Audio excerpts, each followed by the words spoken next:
नमस्कार। एक नई सुबह की शुरुआत के साथ हम हाजिर हैं नए तेवर और नए कलेवर के साथ। नया सवेरा के एक और खास अंक को लेकर मैं हूं कृतिका और मेरे साथ है मेरी सहयोगी भावना। धन्यवाद कृतिका। सुप्रभात, गुड मॉर्निंग, नमस्कार सभी व्यूअर्स को। अगले 1 घंटे में हम आपको दिखाएंगे देश और दुनिया की ताज़ा तरीन खबरें और जिन प्रमुख खबरों पर आज हमारी इस 1 घंटे में नजर रहेगी वो है गृह मंत्री अमित शाह आज हरियाणा और चंडीगढ़ के दौरे पर रहेंगे। कई विकास परियोजनाओं का शिलान्यास करेंगे, लोकार्पण करेंगे। साथ ही साथ छत्तीसगढ़ में विष्णुदेव साय का जो कैबिनेट है उसका आज विस्तार होने वाला है। अंतर्राष्ट्रीय खबरों की बात करें तो इजराइल हमास संघर्ष से जुड़ी खबरें होंगी और अगर खेल से जुड़ी खबरों की बात करें तो खेलो इंडिया यूथ गेम्स की जर्सी और कई और चीजें हैं जिसका आज लोकार्पण किया जाएगा। और साथ ही साथ फिल्म, साहित्य, संगीत और जीवन के संघर्षों से जुड़ी कुछ कहानियां भी होंगी अगले 1 घंटे में। शुरुआत करते हैं नया सवेरा में सुबह की सुर्खियों के साथ।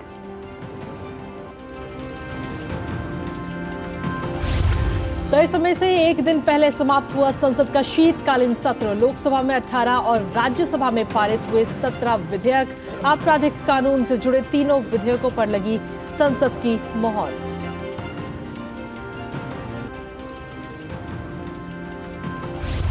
चंडीगढ़ को आज मिलेगी ढेरों विकास परियोजनाओं की सौगात। केंद्रीय गृह मंत्री अमित शाह करेंगे 332 करोड़ रुपए की परियोजनाओं का उद्घाटन।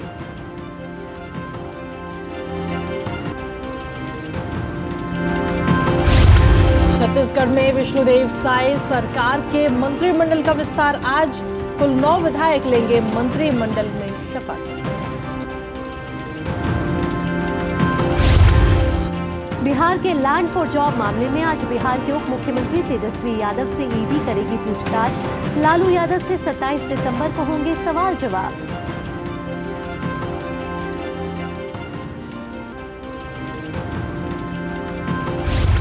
देश में कोरोना के बढ़ते मामलों को देखते हुए केंद्र सरकार सतर्क। फिलहाल किसी तरह की पाबंदी नहीं, मास्क भी जरूरी नहीं।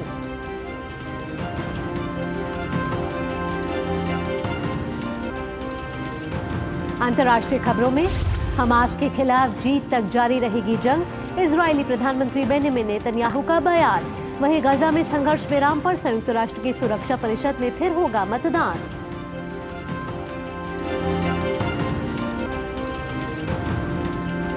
खेल की खबरों में चेन्नई में होने वाले खेलो इंडिया यूथ गेम्स के लोगो, जर्सी, शुभंकर, मशाल और थीम सॉन्ग लॉन्च करेंगे खेल मंत्री अनुराग सिंह ठाकुर। 19 जनवरी से 31 जनवरी तक होंगे टूर्नामेंट।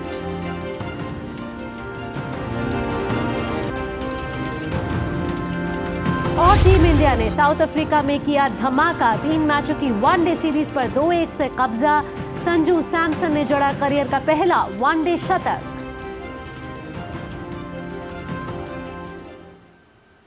और चलिए हेडलाइंस के बाद अब खबरों में विस्तार से बात करेंगे और सबसे पहले बात करते हैं देश भर से कुछ खास और अहम खबरों की, जिसमें बुलेटिन की शुरुआत करते हैं संसद के शीतकालीन सत्र के साथ, जहां शीतकालीन सत्र का 1 दिन पहले ही बीते कल समापन हो चुका है और दोनों सदनों की कार्रवाई अनिश्चित काल के लिए स्थगित कर दी गई है।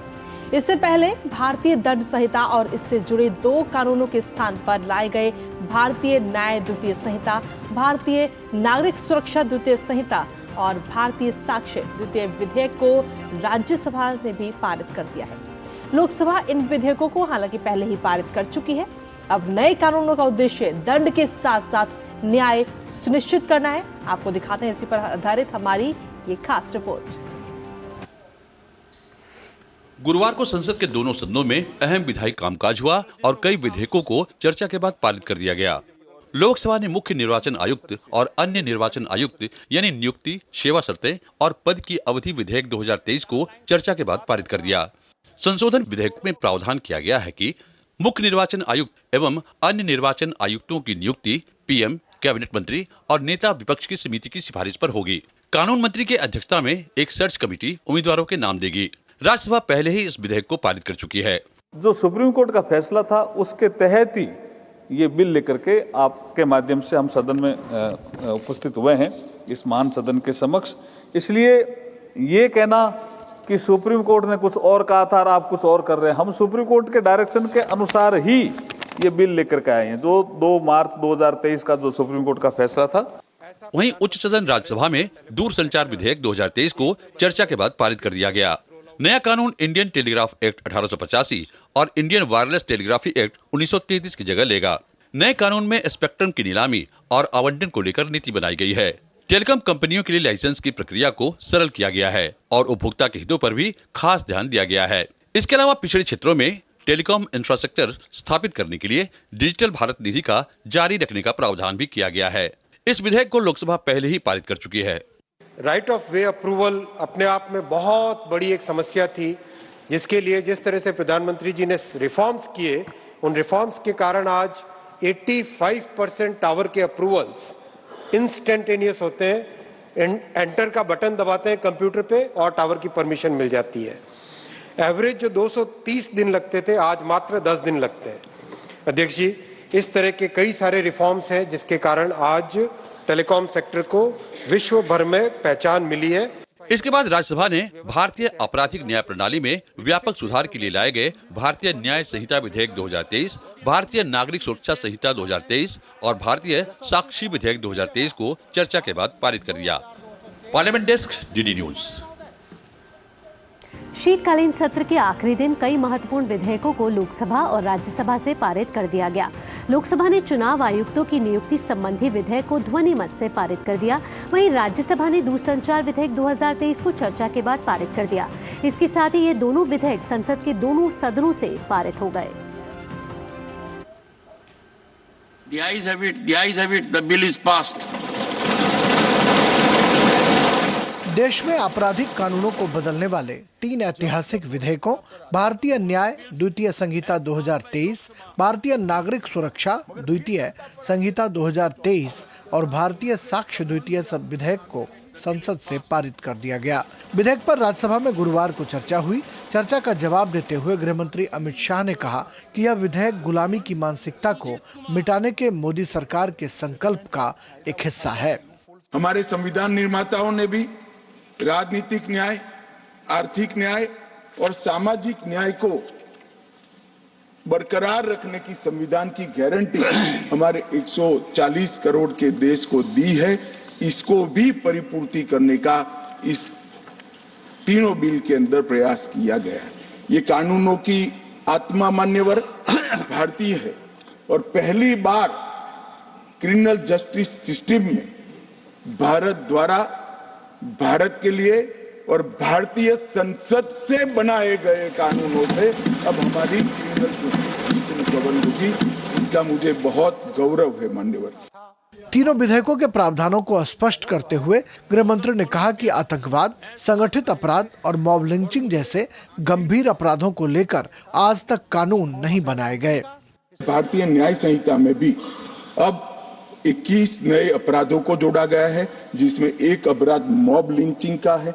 हम पर आरोप करते थे कि आप मॉब लिंचिंग को प्रोटेक्ट करते हो, आपने तो कभी कानून बनाया नहीं, मगर हमने कानून बना दिया। मानव वध से बड़ा कोई गुनाह नहीं हो सकता और इसको कठोरता के साथ। गृह मंत्री अमित शाह ने कहा कि राजद्रोह कानून औपनिवेशिक शासन के हितों की रक्षा के लिए बनाया गया था, जिसे भारतीय न्याय संहिता में जगह नहीं दी गई है। गृह मंत्री ने कहा कि भारतीय नागरिक सुरक्षा संहिता और भारतीय साक्ष्य द्वितीय विधेयक के प्रावधानों को इस तरह तैयार किया गया है कि आम नागरिकों के लिए अदालती कार्यवाही सुलभ हो और समय पर इंसाफ मिले। देश के खिलाफ बोलोगे, देश के खिलाफ कुछ करोगे, देश के हितों को नुकसान करोगे तो कठोर से कठोर दंड का प्रावधान इस कानून के अंदर है। डेमोक्रेसी का जो मूल विचार है, लोकतंत्र का जो विचार है, देश महान होता है, व्यक्ति महान नहीं होता है। मान्यवर, इसको इस कानून के माध्यम से हम ला रहे हैं। अपराध के लिए हमने एक नई अवधारणा, नई व्याख्या जोड़कर संगठित अपराध पर नकेल कसने का काम इस कानून के माध्यम से। जो लिबरलाइजेशन की बात करते हैं, छोटे से गुनाह के लिए जेल में डालने का जो कंसेप्ट था अंग्रेजों का, गलती होती है मान्यवर। पहली बार कोई गलती करता है, दूसरी बार गलती करता है, जानबूझकर नहीं किया है फिर भी गुनाह होता है। ऐसे लोगों के लिए जेल में पहुंचाने की जगह पछतावे के लिए कम्युनिटी सर्विस का प्रोविजन हम इस कानून के अंदर। ये तीनों विधेयक कानून के लिहाज से एक ऐसे मापदंड बनने जा रहे हैं जो लोकसभा और राज्यसभा से पारित होने के बाद दंड के प्रावधान को न्याय की ओर ले जाने वाले साबित होंगे। इन तीनों विधेयकों के माध्यम से न्याय की प्रक्रिया त्वरित तो होगी ही, लेकिन उसमें यह भी शामिल होगा कि ये आजाद भारत में हमारी न्याय व्यवस्था के लिए नए कोड होंगे।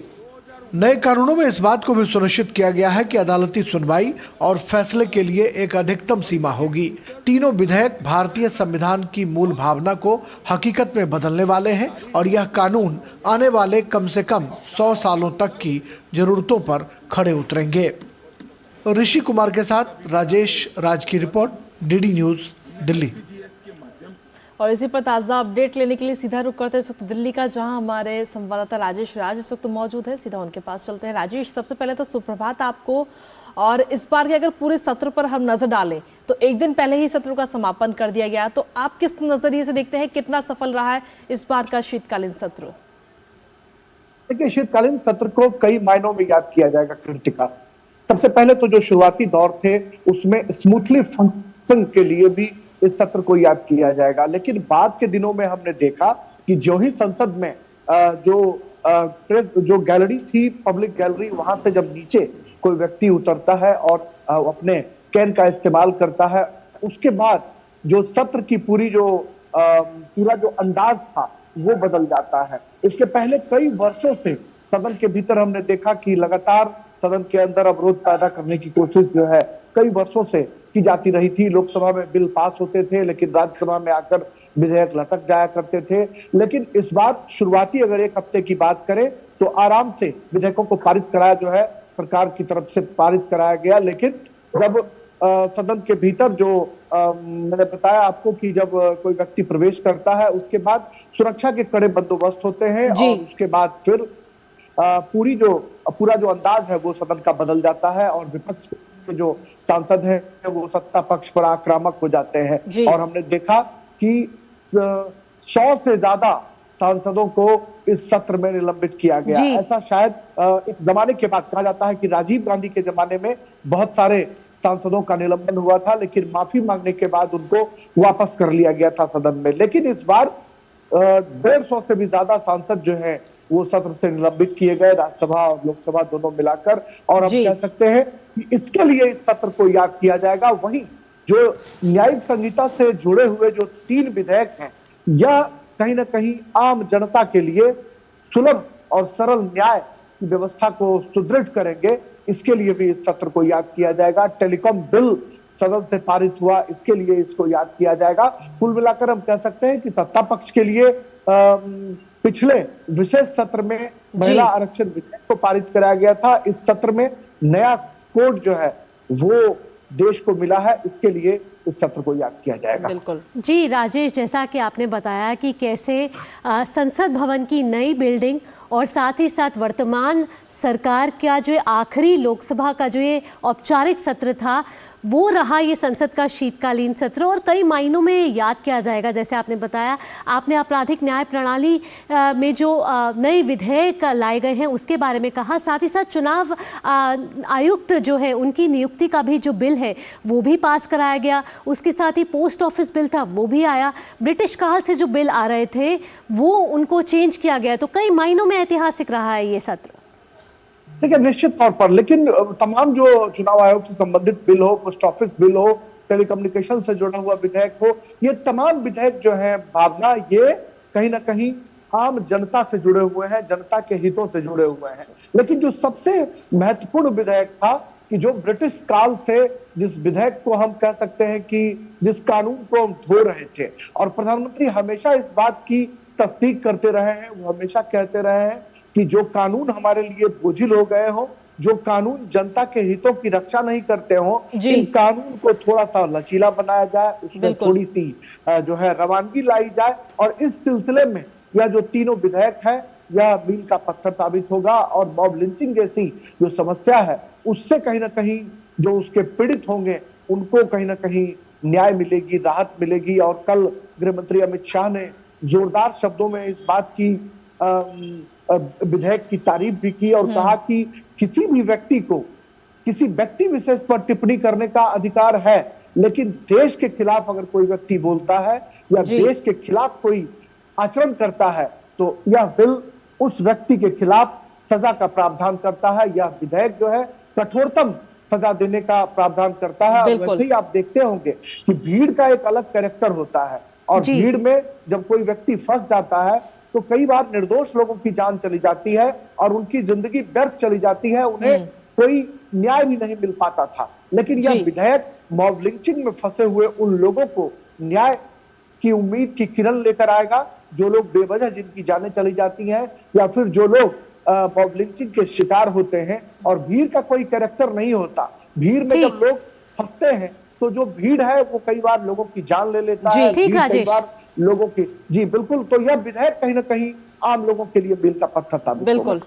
बहुत बहुत शुक्रिया राजेश, इतनी महत्वपूर्ण जानकारी हम तक साझा करने के लिए। तो संसद का जो ये शीतकालीन सत्र है कृतयों का, वो कहीं ना कहीं बहुत ही महत्वपूर्ण रहा है, बहुत ही ऐतिहासिक रहा है। और जैसे आपराधिक न्याय प्रणाली की बात करी राजेश ने, उसमें गृह मंत्री अमित शाह ने भी कहा था कि अब तारीख पर तारीख का इंतजार नहीं करना पड़ेगा। और एक कथन था कि justice delayed is justice denied, तो जस्टिस डिलेड नहीं होगा। अब इन 3 जो नए कानून विधेयक लाए गए हैं उससे त्वरित कार्रवाई की जाएगी। आइए बढ़ते हैं अगली खबर की ओर। बिल्कुल, और खबरों पे आगे बढ़ेंगे, लेकिन उससे पहले बुलेटिन में वक्त एक छोटे से ब्रेक का हो गया। आप बने रहिए हमारे साथ और देखते रहिए डीडी न्यूज़। मेरा काम वाइंडिंग का है, रिपेयरिंग का करता हूँ, मजदूरी का लाइन है। अब आज तो मेरा शरीर काम कर रहा है, कल मेरा शरीर नहीं काम करेगा तो मुझे कौन सपोर्ट करेगा? पेंशन नहीं है तो जीवन नहीं है। फिर ये ऐसा है जैसे शरीर के अंदर खून का होना, अगर खून नहीं है तो शरीर बेकार है।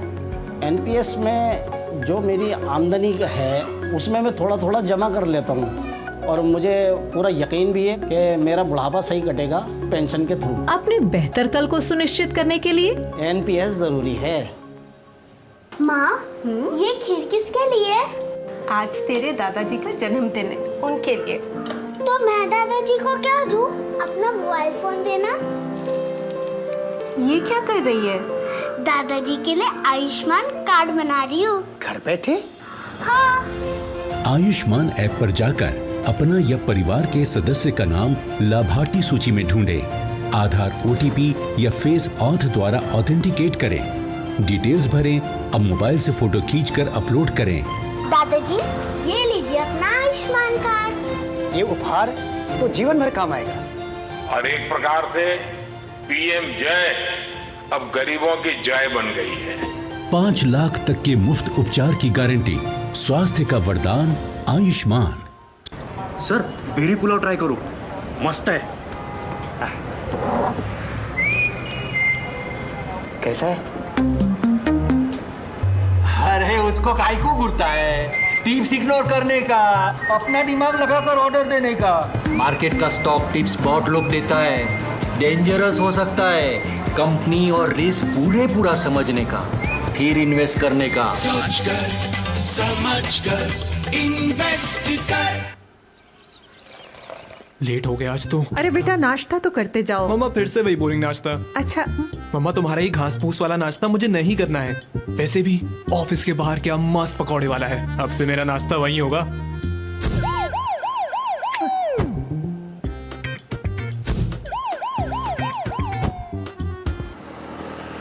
क्या भैया, जब देखो टीवी देखते रहते हो, कभी तो वर्कआउट कर लिया करो। अरे ये वर्कआउट करके समय खराब क्यों करना है?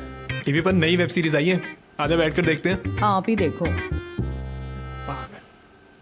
कब तक इस सायरन को अनसुना करते रहेंगे? भागदौड़ भरी जिंदगी, बिगड़ती हुई जीवन शैली और अनुचित खान पान देता है कैंसर से लेकर हृदय रोग, डायबिटीज, ब्लड प्रेशर, अनिद्रा जैसी कई गैर संक्रामक बीमारियों को निमंत्रण। आज ही शराब और धूम्रपान से नाता तोड़िए। एक लंबी और स्वस्थ जिंदगी के लिए शारीरिक गतिविधियों को अपनाइए, मौसमी फल और सब्जी खाइए। सेहत से खिलवाड़ की नहीं कोई माफी, बाकी समझदार को है इशारा काफी।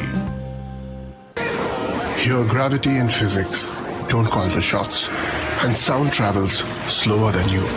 This is a different kind of place. That's why we're looking for different kind of people, for whom excellence is not a job, but a way of being, be it in the sky or on the ground. We are looking for an invincible team of invincible people, people who are a cut above. Join the Indian Air Force to be a cut above. Break के बाद नया सवेरा में आप सभी का स्वागत है। आइए बढ़ते हैं अगली खबर की ओर। केंद्रीय गृह मंत्री अमित शाह आज कुरुक्षेत्र और चंडीगढ़ के दौरे पर रहेंगे। कुरुक्षेत्र पहुंचने के बाद केंद्रीय गृह मंत्री शक्तिपीठ श्री देवी को भद्रकाली मंदिर में दर्शन और पूजा अर्चना करेंगे। इसके बाद वो कुरुक्षेत्र में चल रहे अंतर्राष्ट्रीय गीता महोत्सव के संत सम्मेलन में शिरकत करेंगे। फिर वे चंडीगढ़ पहुंचेंगे। गृह मंत्री Chandigarh college of engineering and technology CCET में करोड़ों की परियोजनाओं के उद्घाटन के साथ कई सेवाओं का शुभारंभ भी करेंगे। और चलिए अगली खबर का रुख करते हैं जो है छत्तीसगढ़ से जुड़ी हुई, जहां पर आज ये तय हो जाएगा कि राज्य में मंत्रिमंडल किस प्रकार रहेगा। आज पहली बार कैबिनेट का गठन होगा और 9 विधायक आज मंत्री पद की शपथ लेते हुए नजर आएंगे, जिसमें बृजमोहन अग्रवाल, केदार कश्यप, रामविचार नेताम और दयाल दास बघेल शपथ लेंगे। इसके साथ ही टंकराम वर्मा, OP चौधरी और लखनलाल देवांगन भी मंत्री पद की शपथ लेते हुए नजर आएंगे। साथ ही श्याम बिहारी जायसवाल और लक्ष्मी राजवाड़े भी शपथ लेंगे। छत्तीसगढ़ में 13 सदस्यों का मंत्रिमंडल होगा और अभी मुख्यमंत्री के साथ 2 डिप्टी CM शपथ ले चुके हैं। 9 मंत्रियों की शपथ के बाद 12 सदस्यों का मंत्रिमंडल हो जाएगा।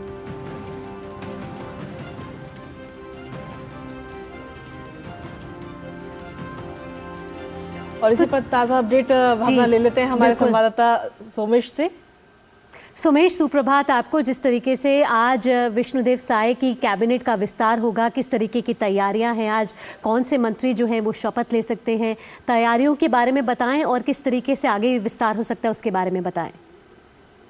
जी, जिस तरह से छत्तीसगढ़ के मुख्यमंत्री विष्णुदेव साय ने बताया है कि आज कैबिनेट का विस्तार होगा और इसका आयोजन राजभवन में रखा गया है। करीबन 11:45 में मंत्रियों को शपथ दिलाई जाएगी, जिसमें 9 मंत्री होंगे। जिस तरह से उनका नाम है रामविचार नेताम, श्याम बिहारी जायसवाल, केदार कश्यप, बृजमोहन अग्रवाल, तमाम ऐसे लोग हैं जिनका नाम मंत्रिमंडल में किया गया है। और जिस तरह से जो सरगुजा संभाग से इन लोगों को नाम शामिल किया गया, श्याम बिहारी जायसवाल जो मनेनगढ़ के विधायक हैं वहां से आते हैं, रामविचार नेताम सरगुजा से आते हैं और लक्ष्मी जो रजवाड़े हैं वो सरगुजा से आती हैं और विष्णुदेव साय जसपुर से आते हैं। तो कहीं ना कहीं जिस तरह से छत्तीसगढ़ को मुख्यमंत्री सरगुजा से मिला है, उसी तरह से जो मंत्री हैं श्याम बिहारी जायसवाल उनको सरगुजा से बनाया गया है, रामविचार नेताम को बनाया गया। तो इसके लिए आज जिस तरह से राजभवन में भी तैयारियां पूरी कर ली गई है, जानकारी के अनुसार 11:45 में राजभवन में तैयारी की जाएगी। जिस तरह से छत्तीसगढ़ में बीजेपी का परचम लहराया है, बीजेपी ने एक जीत हासिल की है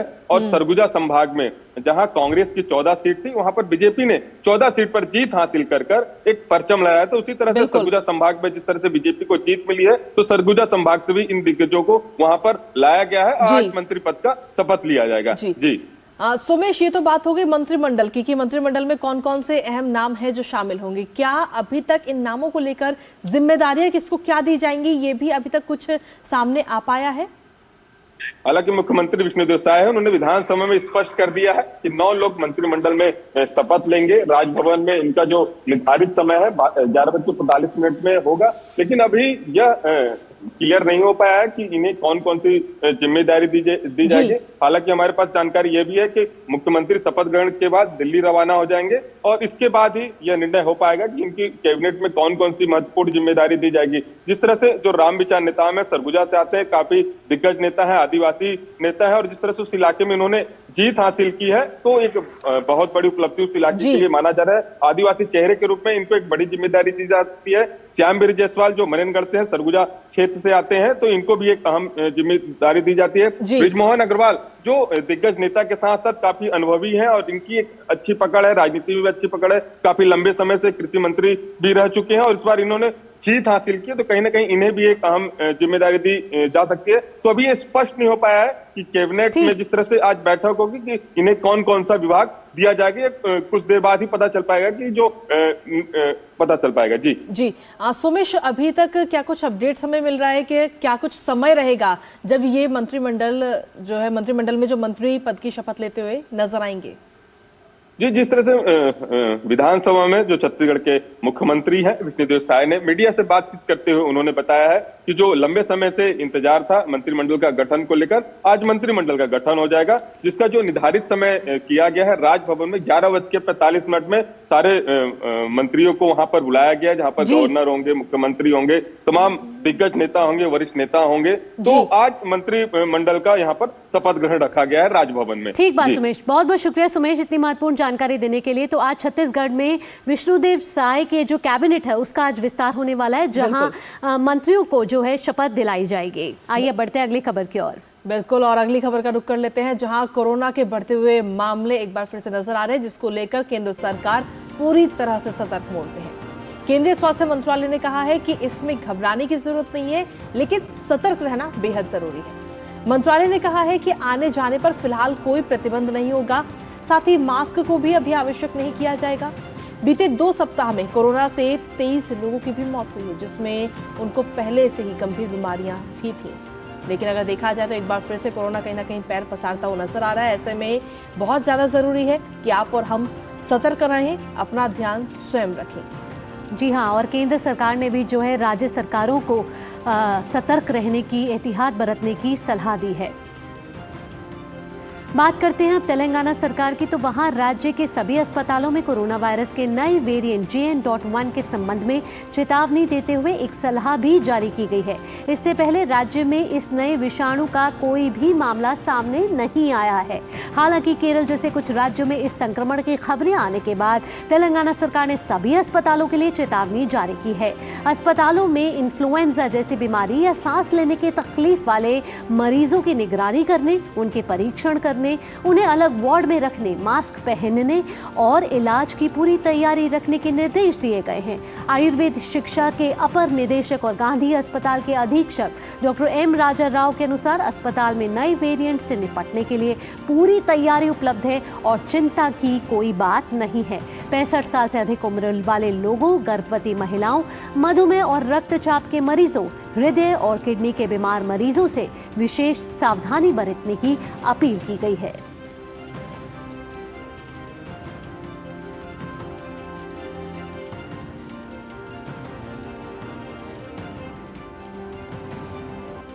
और वहीं कोरोना के बढ़ते हुए मामलों पर गोवा के स्वास्थ्य मंत्री विश्वजीत राणे ने कहा कि सरकार इससे निपटने में पूरी तरह समर्थ है। उचित दिशा निर्देशों का पालन करके इसे कम किया जा सकता है।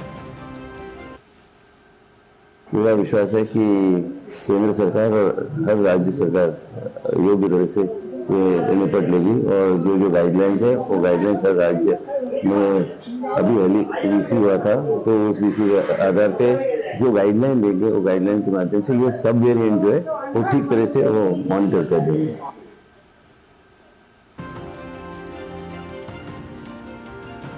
तो कोरोना वायरस के बढ़ते मामलों और सब वेरिएंट JN.1 के बढ़ते संक्रमण से जुड़ी जानकारी को लेकर दिल्ली से हमारे संवाददाता नितेंद्र सिंह हमारे साथ मौजूद है। नितेंद्र, सुप्रभात।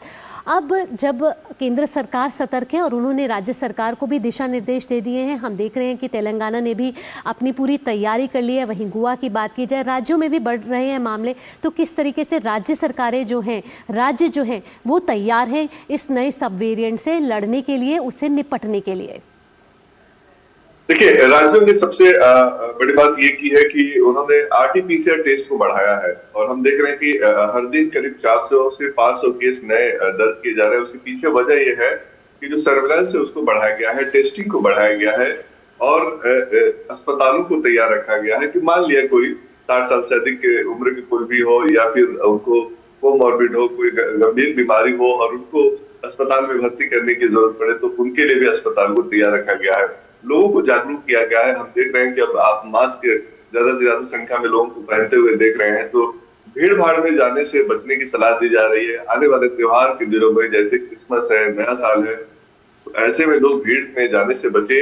ये एहतियाती उपाय बहुत जरूरी है क्योंकि हम जानते हैं कि सरकार तो अपनी तरफ से व्यवस्था करेगी, चाहे वो टेस्ट की व्यवस्था हो या अस्पताल की व्यवस्था हो या फिर बाकी चीजों की, लेकिन हम नागरिक का कर्तव्य है कि वायरस का सामना सबसे पहले हम सबको होगा। तो इसलिए हम अगर प्रोटोकॉल का पालन करेंगे, मास्क लगाएंगे, हाथ फ्रीक्वेंटली धोते रहेंगे और साथ ही साथ अगर किसी को सिम्टम है कोई तो वो मास्क पहने, तो इससे फायदा ये होगा कि संक्रमण की चेन को तोड़ने में मदद मिलेगी। क्योंकि हम जानते हैं कि ये जो सब वेरिएंट है इसमें 200 से ज्यादा बार म्यूटेशन हुआ है और कोई वायरस है अगर 100 से ज्यादा बार म्यूटेशन उसका हो जाता है तो ये एक आम सामान्य बीमारी की तरह, सर्दी जुकाम खांसी की तरह हो जाता है। और अच्छी बात इसमें यह है कि बहुत ही मामूली सिम्टम के साथ आता है और ज्यादातर मरीज जो है घर में ठीक हो जाते हैं। और WHO के भी दिशा निर्देश और भारत में जो केस देखा गया है तो उसकी जो एनालिसिस की गई है उसमें भी यही पाया गया है, इसलिए घबराने की कोई जरूरत जी।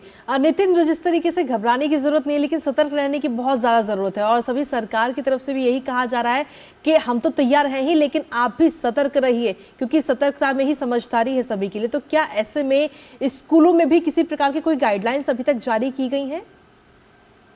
देखिए, अभी स्कूलों में गाइडलाइन तो नहीं जारी की गई है और ये राज्य के ऊपर है कि जिन राज्यों में पॉजिटिविटी रेट 5% से ज्यादा हो या 10% के आसपास हो तो राज्य अपने स्तर पे उसमें रिस्ट्रिक्शंस लगा सकता है। हम देखें अगर केरल की बात करें तो केरल में पॉजिटिविटी रेट करीब करीब 20% से ज्यादा है और 5 ऐसे राज्य हैं जहां पर पॉजिटिविटी रेट 5% से ज्यादा है, जिसमें हम तमिलनाडु की बात करें, कर्नाटक की बात करें, महाराष्ट्र की बात करें, तो वो राज्यों के ऊपर है कि वो स्कूल में किस तरीके से रिस्ट्रिक्शंस लगा सकते हैं या फिर जिला प्रशासन को वो ये अधिकार दिया गया है।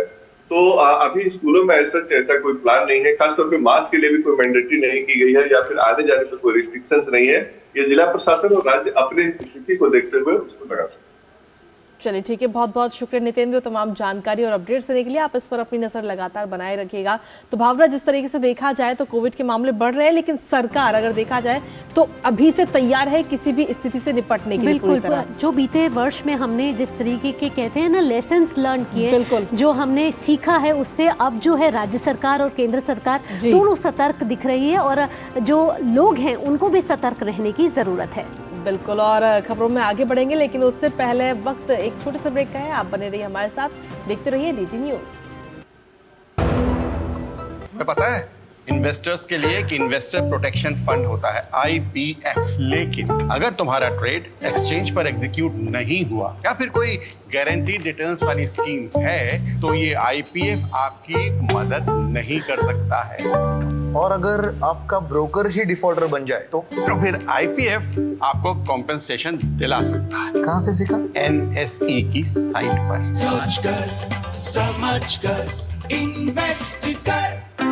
रिटायरमेंट पे कोई सोचता ही नहीं है, सोचता कभी 50 की उम्र में आकर। और एक ऐसा तबका जो रिटायरमेंट के बारे में आज भी बिल्कुल नहीं सोचता वो है औरतें। औरतें कमा के भी वनरेबल हैं, पैसा कमाती हैं, घर पे दे देती हैं और एक एक रुपए को मांगती हैं। सो NPS एक इक्वालिटी ला रहा है कि भाई चाहे वो आदमी है, चाहे वो औरत है, चाहे वो ट्रांसजेंडर है, चाहे वो अदर जेंडर है, हम सब एक बराबर प्लेटफॉर्म पे हैं। अपने बेहतर कल को सुनिश्चित करने के लिए NPS जरूरी है।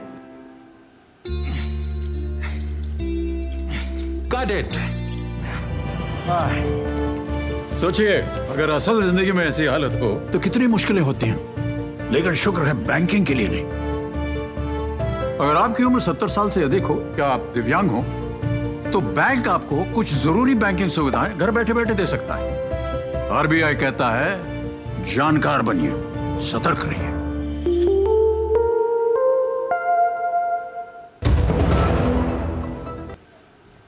ब्रेक के बाद नया सवेरा में आप सभी का स्वागत है। और जो दर्शक नया सवेरा में अभी अभी हमारे साथ जुड़े हैं, आइए डाल लेते हैं एक नजर सुर्खियों पर।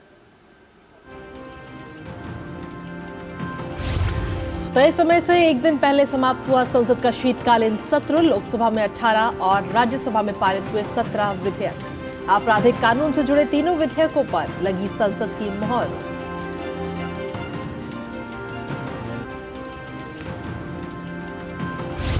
चंडीगढ़ को आज मिलेगी ढेरों विकास परियोजनाओं की सौगात। केंद्रीय गृह मंत्री अमित शाह करेंगे 332 करोड़ रुपए की परियोजनाओं का उद्घाटन।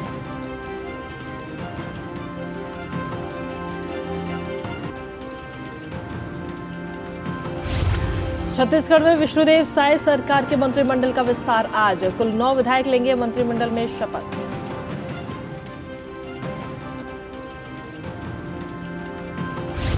बिहार के लैंड फॉर जॉब मामले में आज बिहार के उप मुख्यमंत्री तेजस्वी यादव से ईडी करेगी पूछताछ। लालू यादव से 27 दिसंबर को होंगे सवाल जवाब।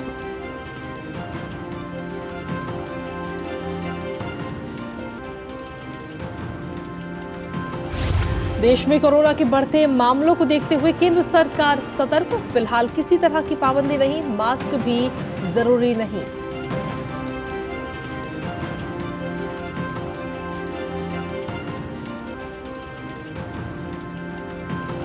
अंतर्राष्ट्रीय खबरों में हमास के खिलाफ जीत तक जारी रहेगी जंग, इजरायली प्रधानमंत्री बेंजामिन नेतन्याहू का बयान।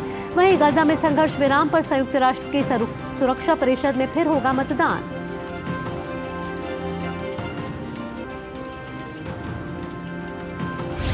खेल की खबरों में चेन्नई में होने वाले खेलो इंडिया यूथ गेम्स के लोगो, जर्सी, शुभंकर, मशाल और थीम सॉन्ग लॉन्च करेंगे खेल मंत्री अनुराग सिंह ठाकुर। 19 जनवरी से 31 जनवरी तक होंगे टूर्नामेंट।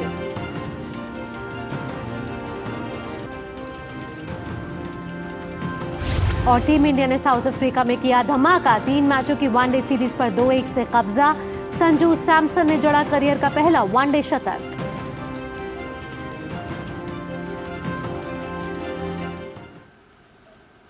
और चलिए हेडलाइंस के बाद अब खबरों में बढ़ते हैं आगे, जहां भारतीय जनता पार्टी की आज से दिल्ली में एक बड़ी बैठक शुरू होने जा रही है। भारतीय जनता पार्टी के राष्ट्रीय अध्यक्ष जेपी नड्डा बैठक की अध्यक्षता करेंगे। 2 दिन तक चलने वाली इस बैठक में पार्टी के सभी राष्ट्रीय पदाधिकारी, प्रदेश अध्यक्ष, प्रदेश संगठन मंत्री, प्रदेश प्रभारी और सह प्रभारी मौजूद रहेंगे। साथ ही बैठक के लिए सभी मोर्चों के अध्यक्षों को भी बुलाया गया है।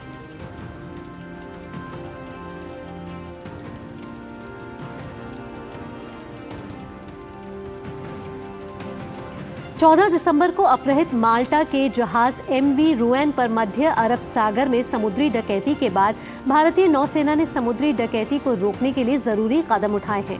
भारतीय नौसेना ने ऐसी घटनाओं को रोकने के लिए एक और स्वदेशी मिसाइल विध्वंसक पोत तैनात किया है। घटना की सूचना मिलने के बाद त्वरित मदद के लिए भारतीय नौसेना का समुद्री गश्ती पोत 15 दिसंबर 2023 को MV रूएन जहाज की तलाश में पहुंचा और चालक दल के साथ संपर्क स्थापित किया। अदन की खाड़ी में समुद्री डकैती रोधी गश्त के लिए तैनात INS कोची को भी तुरंत रवाना कर दिया गया। INS कोची ने 16 दिसंबर 2023 को तड़के MV रूएन को रोकने का प्रयास किया और अपना एक हेलीकॉप्टर भेजा। MV रूएन जहाज पर आंतरिक ढांचे की व्यवस्था को नुकसान पहुंचाने के साथ समुद्री लुटेरों ने चालक दल के सभी सदस्यों को बंधक बना लिया था, जिसमें एक सदस्य को चोटें आई थी। भारतीय नौसेना के जहाज पर अपहृत चालक दल के उस घायल सदस्य की चिकित्सीय देखभाल की गई, लेकिन तत्काल चिकित्सीय सहायता के लिए उसे 19 दिसंबर 2023 को ओमान में तट पर स्थानांतरित कर दिया गया। और चलिए अब बात करते हैं खबरों में आगे राजधानी दिल्ली की, जहां शीतलहर के साथ प्रदूषण का कहर भी बढ़ता जा रहा है। दिल्ली में आज वायु गुणवत्ता सूचकांक 450 दर्ज किया गया, जो बेहद खराब श्रेणी में आता है। दिल्ली में जहांगीरपुरी का वायु गुणवत्ता सूचकांक सबसे ज्यादा रहा, 431। बढ़ते प्रदूषण का कारण हवा की गति कम होना और स्थानीय परिस्थितियां हैं। केंद्रीय प्रदूषण नियंत्रण बोर्ड के अनुसार अगले कुछ दिनों तक दिल्ली में हवा की गुणवत्ता बेहद खराब श्रेणी में बनी रहेगी।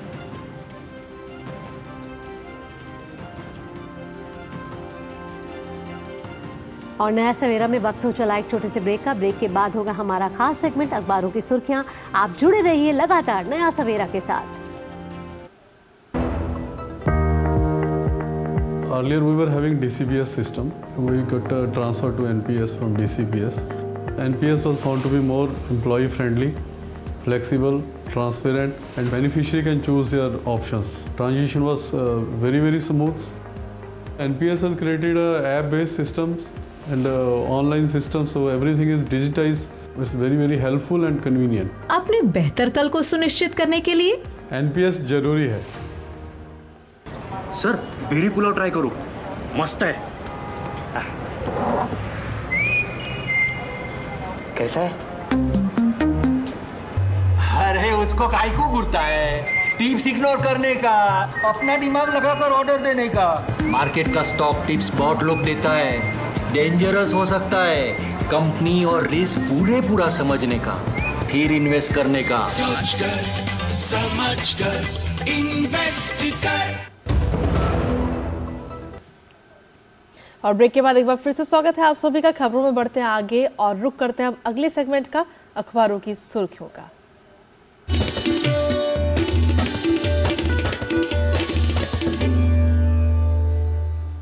और हमारी सहयोगी संध्या शर्मा मौजूद हैं डीडी न्यूज़ के न्यूज़ रूम में तमाम अखबार लेकर, जहां वो बताएंगी कि आज जो मुख्य अखबार हैं उसमें कौन सी जो मुख्य खबरें हैं वो प्रकाशित हुई हैं। संध्या।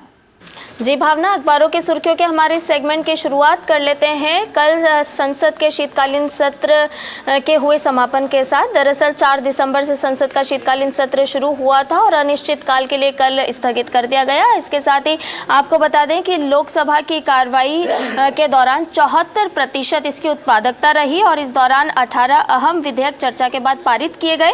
और ये जो 14 बैठकें हुई इस दौरान, उसमें 61 घंटे 50 मिनट तक सदन की कार्रवाई चली है। इस खबर को आज सभी अखबारों ने प्रमुखता के साथ लिया है। साथ ही ये भी बताया है कि कल कौन कौन से अहम विधेयक पारित किए गए लोकसभा से।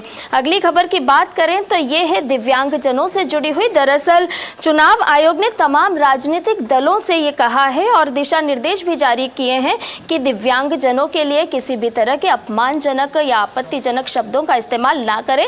और ये भी स्पष्ट किया है कि कौन कौन से ऐसे शब्द हैं जिनका इस्तेमाल राजनीतिक दल नहीं करेंगे।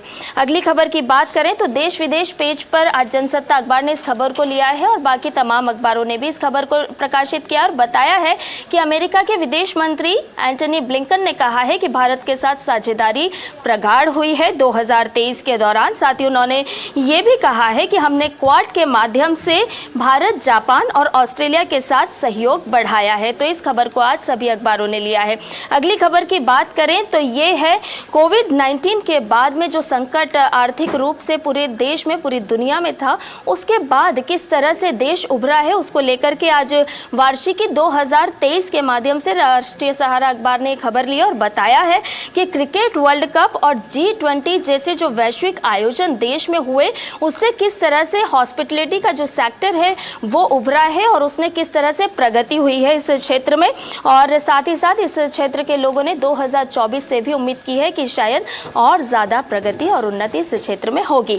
चलते चलते बात कर लेते हैं हिंदुस्तान अखबार की अपना बिजनेस पेज पर ली गई इस खबर के साथ। दरअसल नए साल की हम सब तैयारी कर रहे हैं, नए साल के आगमन की खुशियां भी मनाएंगे, लेकिन साथ ही साथ ध्यान रहे कि 31 दिसंबर से पहले आपको क्या कुछ काम कर लेने होंगे। तो खास तौर पर आयकर रिटर्न भरना होगा 31 दिसंबर से पहले। अगर उसके बाद आप भरते हैं तो 5,000 तक का जुर्माना आपको लग सकता है और जिन लोगों की कुल आय 5 लाख रुपए से कम है उन पर 1,000 रुपए का जुर्माना लग सकता है। साथ ही साथ ये भी बताया है कि आगामी यानी कि 1 जनवरी 2024 से बैंक लॉकर अनुबंध पर हस्ताक्षर अनिवार्य होंगे। नॉमिनी जोड़ने अनिवार्य होगा आपके डीमैट अकाउंट पर। अगर आप नहीं जोड़ते हैं तो आप 1 जनवरी 2024 के बाद से शेयर के लेन देन नहीं कर सकेंगे अपने अकाउंट के माध्यम से। साथ ही ये भी बताया है कि निष्क्रिय यूपीआई आईडी अब 1 जनवरी 2024 से बंद हो जाएंगे और यदि आप नया सिम कार्ड खरीदते हैं तो आपको केवाईसी ज़रूरी होगा। तो आज के अखबारों की वो ये तमाम खबरें हैं जो आम व्यक्ति से सरोकार रखती हैं, नाता रखती हैं। चलिए, बहुत बहुत शुक्रिया संध्या, इतनी सारी खबरों को कम समय में हमारे दर्शकों तक पहुंचाने के लिए आपका शुक्रिया। और इसी के साथ चलिए आगे बढ़ते हैं और अब बात करते हैं कारोबार जगत की खबरों की फटाफट अंदाज में।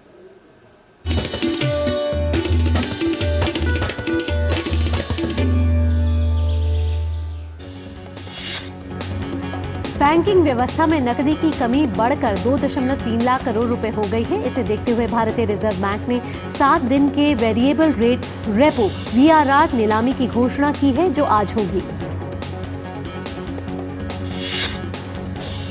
केंद्रीय बैंक द्वारा जारी एक बयान में कहा गया है कि नकदी की मौजूदा और आने वाली स्थिति की समीक्षा करने के बाद ये अहम फैसला किया गया है। चालू वित्त वर्ष के दौरान भारत का कृषि निर्यात पिछले साल के स्तर पर बना रह सकता है। कुछ प्रमुख कृषि उत्पादों के निर्यात पर रोक लगाए जाने के बावजूद कृषि निर्यात पिछले साल के स्तर $53 अरब तक पहुंच सकता है। वित्त मंत्री निर्मला सीतारमण ने वित्त मंत्रालय से संबंध सार्वजनिक उपक्रमों के प्रदर्शन पर परामर्श समिति की बैठक में कहा कि केंद्रीय लोक उपक्रमों ने चालू वित्त वर्ष में नवंबर तक अपनी कुल खरीद का 34.63% सूक्ष्म, लघु एवं मझोले उद्यमों से खरीदा है। नियंत्रक एवं महालेखा परीक्षक कैग ने झारखंड में छात्रवृत्ति और पेंशन योजनाओं में प्रत्यक्ष लाभ अंतरण के ऑडिट में करोड़ों रुपए की भारी अनियमितताओं और अवैध हस्तांतरण का पता लगाया है। विधानसभा में पेश कैग की रिपोर्ट में कहा गया कि ऑडिट के दौरान फर्जी लाभार्थियों को 1.17 करोड़ रुपए की छात्रवृत्ति का गलत तरीके से वितरण, मृत व्यक्तियों को पेंशन और पुरुष लाभार्थियों को विधवा पेंशन प्रदान करने के मामले सामने आए हैं। वित्त मंत्रालय ने जानकारी देते हुए कहा है कि राष्ट्रीय अवसंरचना पाइपलाइन की शुरुआत 6,835 परियोजनाओं के साथ हुई थी और वर्ष 2020 से 2025 के बीच इसका विस्तार 108.88 लाख करोड़ के कुल परिव्यय के साथ 9,288 परियोजनाओं तक हो सकता है।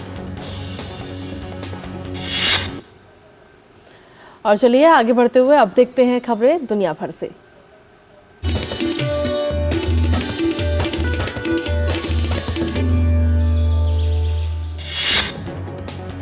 इजरायल और हमास के बीच जारी संघर्ष पर इजरायल के प्रधानमंत्री बेंजामिन नेतन्याहू ने कहा है कि गजा में इजरायल का सैन्य अभियान तब तक नहीं रुकेगा जब तक वह अपना लक्ष्य हासिल नहीं कर लेता। नेतन्याहू ने कहा है कि इजरायली सेना तब तक लड़ती रहेगी जब तक हमास नष्ट नहीं हो जाता।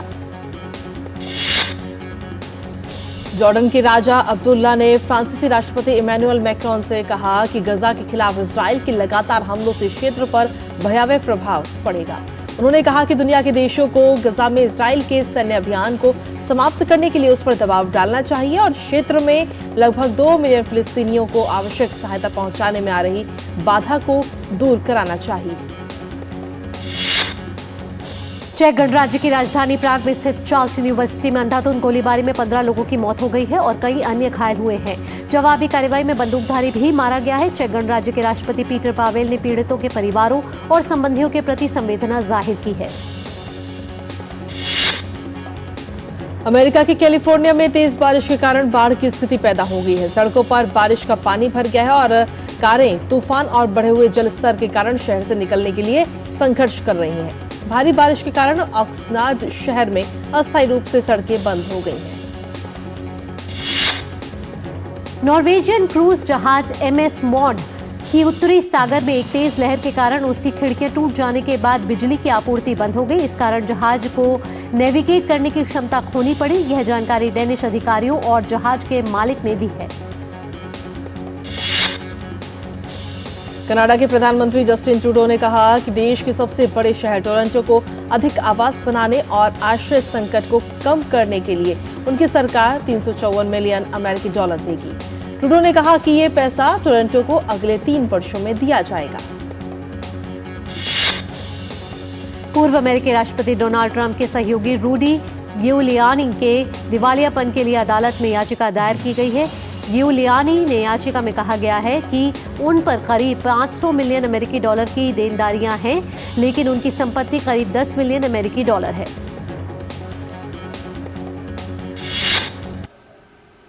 और चलिए आगे बढ़ते हुए अब देखते हैं खबरें खेल जगत से।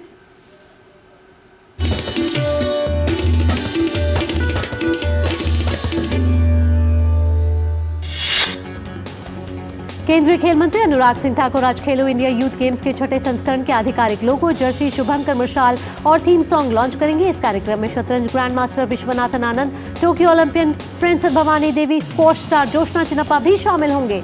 इस बार खेलो इंडिया यूथ गेम्स का आयोजन 19 से 31 जनवरी तक तमिलनाडु में होना है। भारतीय क्रिकेट टीम ने साल की आखिरी वनडे सीरीज का अंत जीत के साथ किया। भारतीय टीम ने दक्षिण अफ्रीका के खिलाफ खेले गए तीसरे वनडे को 78 रनों से अपने नाम कर लिया। इसके साथ ही दक्षिण अफ्रीका दौरे पर गई टीम इंडिया ने 3 मैचों की सीरीज को भी 2-1 से अपने नाम करते हुए साल का आखिरी वनडे अपने नाम कर लिया है। भारतीय महिला क्रिकेट टीम और ऑस्ट्रेलिया के बीच मुंबई के वानखेड़े स्टेडियम में एकमात्र टेस्ट खेला जा रहा है। आज दूसरे दिन भारतीय टीम 98 रन के आगे खेलने उतरेगी। पहले दिन का खेल खत्म होने पर भारत ने 1 विकेट खोकर 98 रन बना लिया है। भारत की महिला हॉकी टीम ने वेलेंसिया में खेले गए 5 देशों के टूर्नामेंट में आयरलैंड के खिलाफ 2-1 से जीत के साथ अपने अभियान को समाप्त किया। आयरलैंड के खिलाफ मैच में भारत के लिए दीपिका ने चौथे मिनट में ही गोल करके टीम को बढ़त दिला दी। और आइए अब खबरें देखते हैं फिल्म जगत से फटाफट अंदाज में।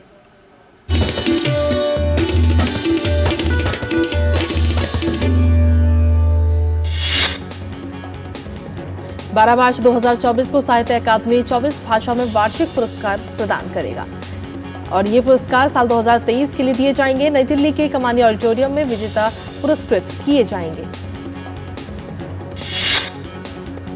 रिलीजिंग के पहले दिन शाहरुख की फिल्म डंकी लीक हो गई। फिल्म के पहले शो के दौरान ही इसकी शुरुआती 50 मिनट का हिस्सा सोशल मीडिया पर तेजी से वायरल हो गया। राजकुमार संतोषी की निर्देशन में बन रही फिल्म लाहौर 1947 की कमान आमिर खान ने संभाल ली है। आमिर खान की प्रोडक्शन में बन रही इस फिल्म को बेहतर बनाने के लिए आमिर हर किरदार को काफी जांचने परखने के बाद ही हरी झंडी दे रहे हैं। अदीबी शेष और श्रुति हासन की आगामी फिल्म डकैत का टीजर जारी हो गया है। इमोशनल, ड्रामा और एक्शन से भरपूर इस टीजर में दोनों ही कलाकार पूर्व प्रेमी के तौर पर नजर आ रहे हैं। कैटरीना कैफ और Vijay Sethupathi starrer film Merry Christmas का ट्रेलर दर्शकों के बीच आ चुका है। लगभग 2 मिनट 20 सेकंड का ये ट्रेलर रोमांस के साथ साथ सस्पेंस से भी भरपूर है, जिसे दर्शक काफी पसंद कर रहे हैं। अपनी आगामी फिल्म सालार को सेंसर बोर्ड द्वारा ए सर्टिफिकेट दिए जाने पर निर्देशक प्रशांत नील ने सेंसर बोर्ड को आड़े हाथों लिया है। प्रशांत ने बोर्ड के फैसले पर प्रतिक्रिया देते हुए कहा है कि इस फिल्म में वैसा कोई भी अश्लील तत्व नहीं है जिसके कारण इसे ए सर्टिफिकेट दिया जाए। कन्नड़ फिल्मों की मशहूर अभिनेत्री हेमा चौधरी की अचानक तबीयत खराब होने के बाद अस्पताल में भर्ती कराया गया। डॉक्टरों के मुताबिक फिलहाल उनकी हालत गंभीर बनी हुई है। कुछ दिन पहले ही हेमा ब्रेन हेमरेज की शिकार हो चुकी है। एनिमल की सफलता से उत्साहित होकर निर्देशक संदीप रेड्डी वांगा ने अपनी अगली फिल्म स्पिरिट की आधिकारिक घोषणा कर दी है। इस वायलेंट कॉप एक्शन थ्रिलर में साउथ के सुपरस्टार प्रभास लीड रोल में नजर आएंगे। भारत में film Aquaman and the light lost kingdom की रिलीजिंग डेट को एक दिन के लिए टाल दिया गया है। अब ये फिल्म 22 दिसंबर को यानी कि आज हिंदी, तमिल और तेलुगु में डब वर्जन में सिनेमाघरों में रिलीज होगी।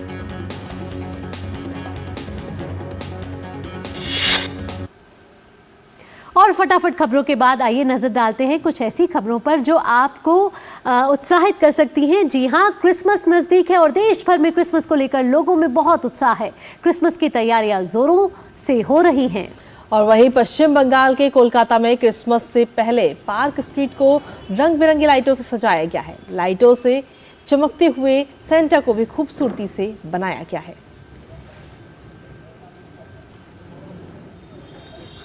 और क्रिसमस की तैयारियां जोरों शोरों से है। हर तरफ लाइटें नजर आ रही हैं, जगमगा रहा है देश विदेश। और सांता क्लॉज की तस्वीरें हैं और सांता लाइटों से जगमगा रहा है। और क्रिसमस का त्योहार ही ऐसा है, जगमगाहट से भरा हुआ।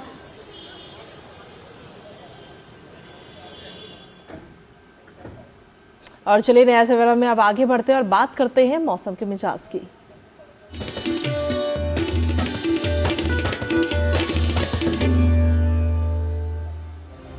आईएमडी के अनुसार पहाड़ों में पाला और मैदानी क्षेत्रों में कोहरा परेशानी बढ़ा सकता है। इसके बाद पश्चिमी विक्षोभ की सक्रियता के कारण कल से मौसम का मिजाज बदल सकता है। कई ऊंची चोटियों के हिस्सों पर हिमपात और निचले हिस्सों में बूंदाबांदी की आशंका है। पहाड़ों पर कड़ाके की ठंड का असर मैदानी इलाकों समेत पूरे उत्तर भारत में देखा जा रहा है। मौसम विभाग के पूर्वानुमान के अनुसार अगले 5 दिनों तक राज्यों में बादल छाए रहेंगे, जिसमें उत्तर प्रदेश शामिल है। मौसम विभाग के अनुसार बिहार के पटना सहित दक्षिण भागों के 18 शहरों में आंशिक बादल छाए रहेंगे। और आइए अब नजर डालते हैं विभिन्न शहरों के न्यूनतम और अधिकतम तापमान पर।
और इसी के साथ नया सवेरा के आज के इस खास अंक में बस इतना ही, लेकिन जाने से पहले आपको छोड़ जाते हैं मुंबई के बांद्रा में क्रिसमस की धूम के साथ। जी हाँ, क्रिसमस से जगमगा रहा है पूरा देश और रंग बिरंगी लाइटों से कार्टर रोड को भी सजाया गया है, क्रिसमस ट्री को सजाया जा रहा है। आप इन झलकियों का आनंद लीजिए। मुझे और कृतिका और हमारी नया सवेरा की पूरी टीम को दीजिए इजाजत। नमस्कार।